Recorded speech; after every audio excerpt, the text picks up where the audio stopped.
Global टाइम्समध्ये आपले स्वागत आहे। आज सकाळची सर्वात मोठी बातमी। भारताचे राजकारण पूर्णपणे बदललेले आहे।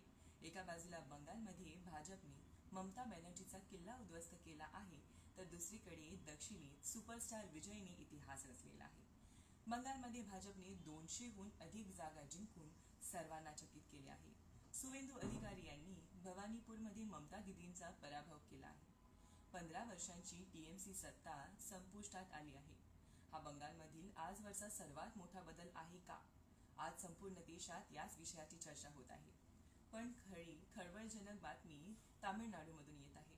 सुपरस्टार विजयचा पक्ष टीव्हीके 100हून अधिक जागा जिंकला आहे आणि हा विजय शक्य झाला आहे तो फक्त जेनझीमुळे।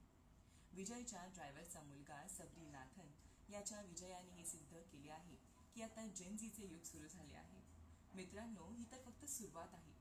येत्या काही तासात विजय चेन्नईमध्ये आपली पहिली मोठी रॅली काढणार आहेत आणि बंगालमध्ये नवीन मुख्यमंत्रीचे नाव निश्चित होईल। ही नव्या भारताची नांदी आहे का? क्षणाक्षणाच्या अपडेटसाठी आमच्यासोबत जोडून रहा, कारण बातमी अजून संपलेली नाही।